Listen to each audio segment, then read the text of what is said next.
일상의 미망. 간단하면서도 근본적인 예를 들어보자. 우리는 정크푸드를 먹으면 순간적으로 만족감을 느낀다. 하지만 몇 분만 지나면 공허감 때문에 또 먹고 싶어진다. 이 사례는 두 가지 이유에서 먼저 논의하기에 적합하다. 첫째, 우리가 빠져있는 미망이 얼마나 미묘한 성격인지 보여준다. 물론 설탕, 도넛 여러 개들이를 한 번에 먹어치울 때 빠진 미망은 나를 구세주라고 여기는 과대망상이나 스파이가 나를 살해한다는 피해망상만큼 거대하고 명백한 미망은 분명 아니다. 그리고 이 책에서 말하는 미망의 여러 원천도 그 정도로 엄청나고 명백한 망상은 아니다. 사실 이 책에서 보이는 미망의 여러 원천은 미망이라기보다 환영에 가깝다. 겉모습에 끌려 실제로 그렇지 않은 것을 그렇다고 여기는 환영 말이다. 그러나 이 모든 환영이 더해지면 실제에 관한 거대한 왜곡으로 이어질 수도 있다. 대수롭지 않은 환영이라도 완전한 미망만큼 우리에게 큰 영향을 미칠 수 있다. 둘째, 정크푸드의 사례는 감각 쾌락에 관한 붓다의 가르침을 구체적으로 보여준다. 물론 붓다가 실제로 정크푸드의 예를 들지는 않았다. 2500년 전에는 정크푸드가 없었다. 그보다 붓다의 가르침의 핵심은 결국엔 일시적일 수밖에 없는 감각 쾌락에 강하게 끌리는 인간 내면의 일반적 역동이다. 우리가 구하는 쾌락은 빠르게 사라지며 결국엔 더 큰 쾌락을 갈망하게 된다는 것이 붓다가 전하는 메시지다. 우리는 자신에게 만족을 주는 다음번의 욕망 대상을 구하는데 많은 시간을 들인다. 다음번의 설탕 도넛, 다음번의 섹스, 다음번의 승진, 다음번의 인터넷 쇼핑 등. 그러나 순간의 쾌락은 언제나 사그러지기 마련이고 쾌락이 사그라지면 더 큰 쾌락을 갈망하게 된다. 도대체 만족이 안 돼 라는 롤링스톤즈의 노래 제목은 불교에 따르면 인간이 처한 숙명적 조건이다. 붓다는 인생이 고통으로 가득하다고 말했다고 한다. 그런데 학자들에 따르면 이는 붓다의 메시지를 온전히 해석한 것이 아니다. 여기서 고통이라는 단어는 원래 두카라는 빨리어의 번역어로서 불만족으로 번역하는 것이 더 적절하다고 한다. 그렇다면 도넛과 섹스, 신상품, 승진에 대한 갈망이 환영이라고 할 때 그것의 정확히 어떤 측면이 환영인 걸까? 원하는 대상에 따라 그에 대한 환영도 다른 양상을 띠겠지만 모든 갈망에 공통되는 환영에 초점을 맞추어 살펴보자. 모든 갈망에 공통되는 환영의 요소가 있다면 무엇일까? 그것은 갈망의 대상이 가져다 줄 행복을 과대평가하는 인간의 성향이다. 다시 말하지만 이러한 과대평가는 그 자체로는 사소한 미망이다. 만약 다음번에 당신이 승진이 되면 영원히 행복할까 물으면 당신은 분명 그렇지 않다고 답할 것이다. 또 다음번 실험에서 A학점을 받거나 설탕 도넛을 하나 더 먹으면 영원히 행복할까 물으면 당신은 고개를 저을 것이다. 그렇기는 해도 이 경우에 우리가 미래에 대한 불균형한 관점을 가지고 그것을 추구하는 것은 맞는다. 즉 우리는 승진으로 인해 감당해야 하는 골치 아픈 업무보다 승진이 가져다주는 봉급 인상을 더 크게 본다. 이런 태도의 근저에는 오랫동안 추구한 목표를 달성해 정상에 닿기만 하면 마음을 놓을 수 있다는 생각이 깔려 있다. 또는 모든 것이 적어도 지금보다는 지속적으로 더 나은 상태일 거라는 암묵적 믿음이 깔려 있다. 마찬가지로 도넛을 볼 때 우리는 그것이 당장 얼마나 맛있을까를 생각하지 몇 분만 지나면 또 먹고 싶어진다는 생각은 잘 하지 않는다. 또 슈거러쉬가 잦아들고 나면 피곤하고 초조해질 거라는 생각도 잘 떠올리지 않는다. 쾌락은 왜 시들해지는가? 그렇다면 인간이 가진 기대에 왜 이런 왜곡된 생각이 심어졌을까?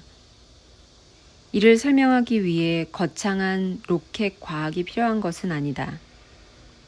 상식 수준의 진화 생물학으로 충분하다. 전문가가 아니어도 진화의 작동 방식을 잠시 생각해보면 누구라도 이해할 수 있다. 기본 논리는 이렇다. 우리는 우리 조상들이 자신의 유전자를 다음 세대에 전하는데 유리한 행동을 하도록 처음부터 자연 선택에 의해 설계되었다. 유전자 전파에 도움이 되는 행동에는 먹기, 섹스, 사람들의 존경을 얻는 것, 경쟁 상대를 제압하는 것 등이 있다. 설계라는 말을 강조한 이유는 자연 선택은 의식과 지능을 가진 존재가 아니라 무의식적인 과정임을 보이기 위해서다. 그럼에도 자연 선택이 창조한 생명체는 마치 의식 있는 존재가 의도적으로 빚어낸 것처럼 보인다. 즉, 효과적으로 유전자를 전파하도록 생명체를 정교하게 매만진 것처럼 보이는 것이다. 이제 생각 실험을 하나 해보자. 만약 당신이 자연 선택이라는 설계자라면 어떤 방식으로 유전자를 최대한 많이 퍼뜨리는 생명체를 만들 것인가? 즉, 먹기, 섹스, 강렬한 인상, 경쟁 상대의 제압 등의 행동이 우리 조상들의 유전자 전파에 유리한 행동이라면 당신은 그들이 이 목적을 추구하도록 그들의 뇌를 어떻게 설계할 것인가? 여기에는 기본적으로 3가지 설계 원칙이 적용되어야 할 듯하다. 첫째, 목적을 달성했을 때 쾌락을 느껴야 한다. 인간을 비롯한 모든 동물은 쾌락을 선사하는 행위를 더 열심히 하려고 할 것이기 때문이다. 둘째, 쾌락이 영원히 지속되면 안 된다. 만약 쾌락이 일시적이지 않고 끝없이 지속된다면 다시는 이 행위를 하지 않을 것이다. 한번 밥을 먹은 것으로 배고픔이 영원히 해결된다면 식사를 다시 하지 않을 것이고, 섹스의 쾌락이 영원히 지속된다면 단 한 번의 관계로 평생 침대에서 오르가즘을 느낄 것이다. 그런데 이렇게 해서는 최대한 많은 유전자를 다음 세대에 전할 수 없다. 셋째, 쾌락이 곧 시들해진다는 사실보다 목적 달성에 쾌락이 따른다는 사실을 더 크게 인식해야 한다. 목적 달성에 따르는 쾌락에 더 집중해야만 음식과 섹스, 사회적 지위 등을 정말 좋아서 추구할 것이다. 쾌락이 시들해지는 데 초점을 두면 행동을 주저하게 된다. 만약 쾌락이 시들해질 뿐 아니라 이내에 더 큰 쾌락을 갈망하게 된다는 사실을 쾌락 경험 자체보다 더 크게 인식한다면 열렬한 쾌락 추구가 무슨 소용인지 의문이 들 것이다.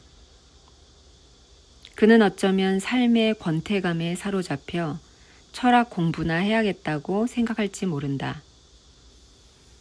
위의 3가지 설계 종합하면 붓다가 진단한 인간의 공경에 대한 꽤 그럴듯한 그림이 그려진다.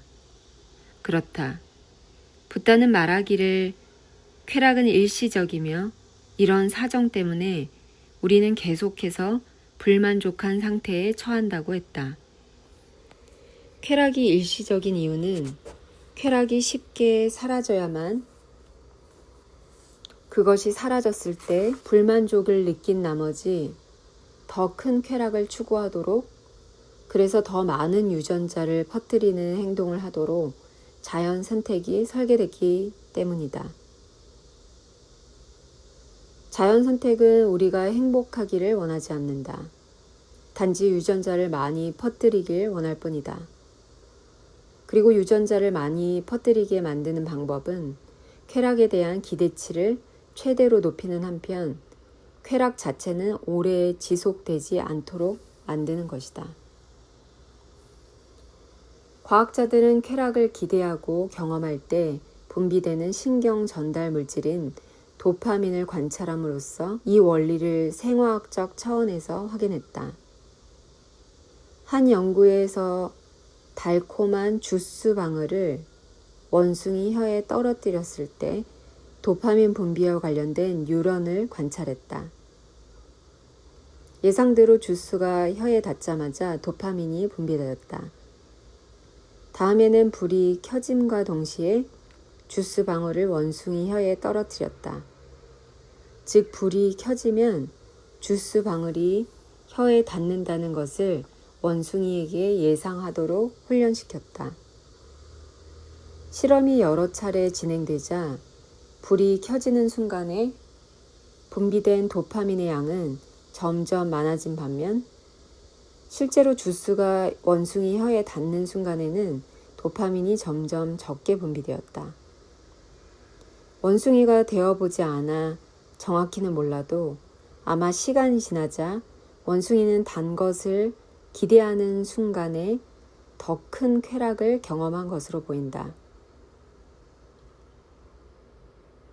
반면 단 것이 실제로 혀에 닿는 데서 경험하는 쾌락은 점차 줄었다고 추측할 수 있다. 이를 우리의 일상에 대입해보자. 당신은 태어나서 처음 경험하는 쾌락을 만난다. 예컨대 설탕 도넛을 한 번도 먹어보지 못한 당신에게 누군가 한 개 먹어보라고 권한다. 도넛을 한 입 베어문 당신. 맛을 충분히 느끼자 도파민이 한바탕 크게 분출된다. 그런데 시간이 흘러 습관처럼 도넛을 먹는 당신은 그 맛에 익숙해진다. 이제는 실제로 도넛을 먹기 전에, 그러니까 도넛을 탐욕스러운 눈빛으로 응시할 때 도파민이 최대로 분출됨을 느낀다.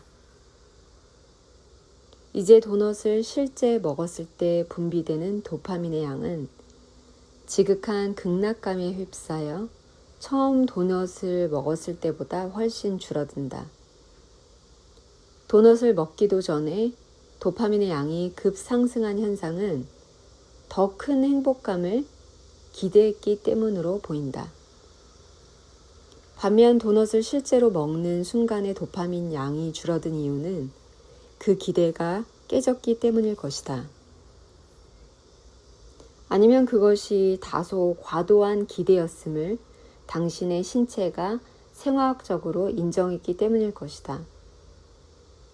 기대를 사실로 믿은 만큼 당신은 환영에 잘못 이끌렸다. 조금 가혹한 얘기처럼 들린다. 그런데 당신은 자연 선택으로부터 무엇을 기대하는가? 자연 선택의 임무는 유전자를 퍼뜨리는 기계를 설계하는 것뿐이다. 유전자를 퍼뜨리기 위해 어느 정도의 환영을 인간의 마음에 프로그래밍 해야 한다면 인간은 환영을 가질 수밖에 없어 보인다.